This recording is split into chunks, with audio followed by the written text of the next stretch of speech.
YouTube in its current space is a little bit scary, let's be honest. It's kind of unapproachable these days. Come over here.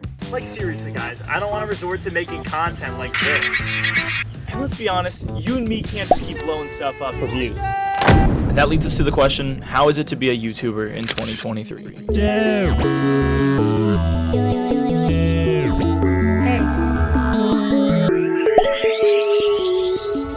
I think to give myself any sense of credibility, we need to talk about what other people are doing on YouTube today, what I'm doing on YouTube today, how I go about making my content, and then on top of that, towards the end of the video, I might touch on the future of YouTube. And we'll try to determine where do we think YouTube is going. Before we get into the first one, guys, just make sure to subscribe and get your name on this wall. It's totally free, and I'd love to write your name. First things first is, what is YouTube doing right now? Oh, yeah, and as we do this video, I'm actually going to be showing you guys my day on YouTube and what I do in a day. A couple of you guys asked to see a setup tour, so I'll definitely incorporate that throughout this video. If you guys want to see what I work with on a daily basis. But anyways, y'all obviously know YouTube Shorts is going to be talked about here in the first part of the video. YouTube Shorts are a blessing and a curse. I mean, let's be real here. Being able to make content that can reach pretty much anyone on their For You page is pretty crazy. But at the same time, making content on YouTube, it does usually mean a lot more than just a minute long. And I do find it hard as a creator to try and contain myself to that time limit. But it's definitely something I've been learning. And of course, it's something that needs to be learned how to do just to keep up with the way that the current market's moving and the way that algorithms are pushing content that are on the Shorts page. The other side of YouTube right now is going to be the beastification of YouTube. Mr. Beast! Now, this is not shouting out or calling out anybody for being a copycat. I don't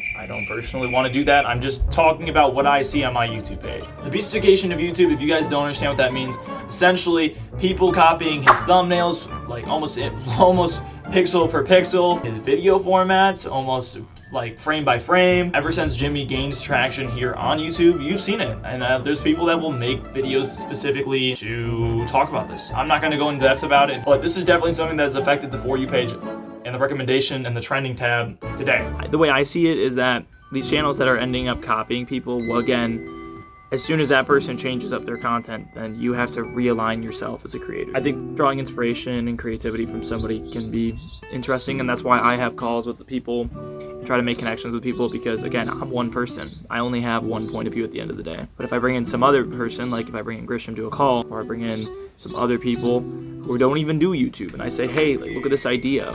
What do you think about it? And they give me feedback on it, something that might be credible for my video in the sense of a viewer, because again, as the creator, I am going to have a bias as to what I think's good. And maybe down the road, after like months after seeing it, I might actually have a viewer bias of being like, oh, I wouldn't have done that in that time if I had known that that's what it was going to look like in that shot there. Opinions do change. I've even seen some videos on the Nest Studios catalog where it's like, oh, I wouldn't have put that out if I had seen it now. Like what I can do now, I would never put that out. Never delete your content from YouTube. Just unlist it. We're going to talk about community. Whether or not you feel like you have a community or you want to build a community with YouTube, if you just want to be a creator and just put out content for people to enjoy, and you don't really want to take that next step of like trying to harness that community, I'm going to say it right now, you're not going to make it past a certain point. Even if you were literally at 100 subs right now, if you're able to convert those 100 subs into dedicated viewers, every so often when you hit your sub goal, try to lock in those subs in that goal. We're going to hit 5K soon. When we hit 5K, I'm going to try doing something to kind of lock in those subs more, right? Make them a bit more compounded,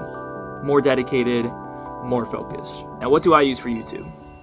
I'll show you guys. First things first, I've got my essentials. Everything I need on a daily shoot or even just with me on the go is in here. That would include my tablet, my Beats headphones, my portable ring light, chargers and stuff.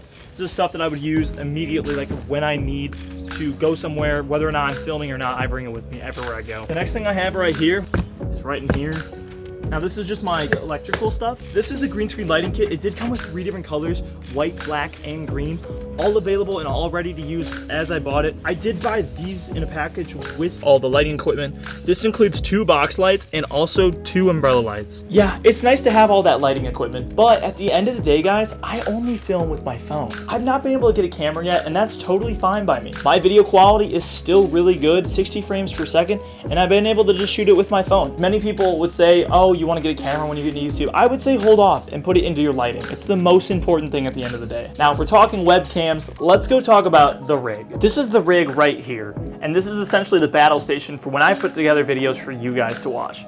I also do live streaming from here regularly, and most of you guys already know this space pretty well, but do you guys know what's here? Let's take a closer look. Now, first things first with the rig, guys. Obviously, you guys can see it's a dual monitor display.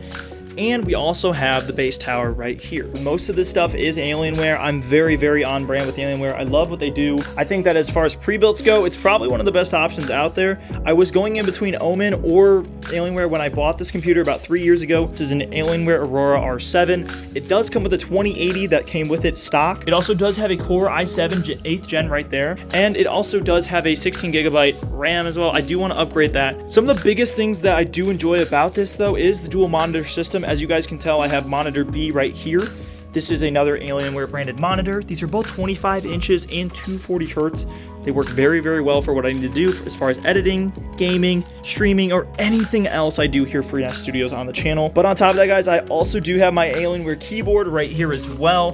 This is, again, macros available on the side. You have the blacked out Yeti as well as far as the boom light going right here. And everything is already cord managed underneath. As you guys can see, I installed a power strip right here. This is underneath the table so that everything can go up and in. I also do have a couple Elgato equipment pieces here. This is a Stream Deck. It's a 24 key programmable. It's basically a huge macro board that you can input stuff onto. It helps out with streams. As you guys can see, all my overlays are here, and obviously I can control my stream quality from there. I'll make sure to link everything down below, guys. But even with the equipment, we have to still think about what is the future of YouTube. Let's get to it. I think storytelling is up next. And that's great for me because I love to write a good story and I like to make a good story, and some of the videos on our channel reflect a good story. To be able to convey something on YouTube and make people connect with it is not easy because, again, the internet's the internet. And so the challenge is this: how do we move on from here? Where do I take this channel so that we can do something that's never been done before? And that might be a challenge now, but I think it might be a habit coming very, very soon here. I just want to say thank you to everyone who's been able to make Nest Studios possible up to this point.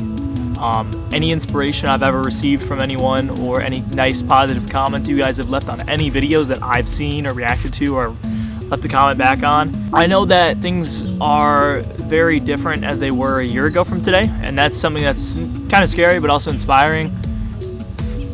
If there's one thing though I want to say, I hope that each and every single one of you guys follow what you want to do. And I hope that you don't let things get in the way of it, right? 2023 is supposed to be the biggest year for me right now. This is defining whether or not I continue on with YouTube fully, or if I really, really want to just use it as a side project. And I think right now in my mind, YouTube is everything I've got going. And I hope you guys see that each and every day I try pouring in so much into the channel. Future of Nest. It's a crazy question because Nest a year ago does not look as it is now.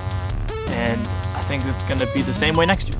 Who knows where we'll be at? Who knows how many people I'll have on the team? Who knows how many people we'll be working with, or how many fans we'll have? It just is up to fate and how much work I put in. So I hope you guys enjoyed this video. I'll see you guys in the next one. Peace. The way your eyes, yeah, they light up. The way your eyes, yeah, they light up. Direct. Percent super.